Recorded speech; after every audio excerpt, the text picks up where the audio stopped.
लिंबू मिरची घराच्या बाहेर कोणी लावलेली असते, गाडींना लावलेली असते, म्हणजे शनिवारीच ह्या गोष्टी जास्त दिसतात. ह्याच्या मागचं रिझन काय लिंबू मिरची लावण्याच्या मागचं? ह्याच्या मागे आहे ना शनी महाराजांची कृपा आहे. ओके. लोक शनी महाराजांना एवढं घाबरतात, बाबा शनी आहे किंवा शनिवार आहे. माणूस आहे ना एक वेळ महादेवाच्या मंदिरातले एखादा नियम चुकेल, पण शनी महाराजाच्या मंदिरातलं नाही चुकणार. करेक्ट. का माहितीये का? कारण त्यांना ती भीती आहे.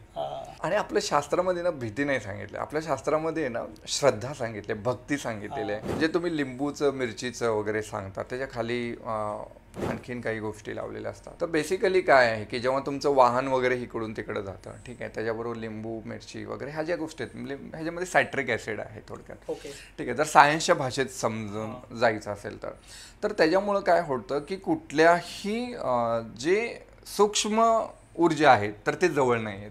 ओके. ठीक आहे. दुसरी गोष्ट, ह्याच्यामध्ये काही जास्त उंदरं वगैरे ह्या गोष्टी असेल तर हे जवळ नाही आहेत. ओके. ठीक आहे. जसं आता गाडीला तुम्ही लिंबू मिरची जेव्हा जातात तर तुम्ही बघता तर उंदराचा जास्त प्रभाव असेल की ते वायर वगैरे तोडतील, ह्या गोष्टी. हे आत्ताच झालं. अगोदरच्या काळात पण हे होतं, बैलगाडीला वगैरे पण बांधायचे वगैरे, सरपटणारे प्राणी वगैरे जवळ येऊ नये बाबा त्या बैलगाड्याजवळ वगैरे. तर हे काही नियम आहेत. ठीक आहे. त्याच्यासाठी हे शास्त्र बनलेलं आहे. पण आपल्या शास्त्राला जर समजून घेतलं ना तर सगळे नियम तुम्हाला एवढे सुंदर वाटतात ना, पण हा उगच कोणीतरी सांगताय म्हणून आपण बांधत असेल ना तर मग ती गडबड आहे. ओके.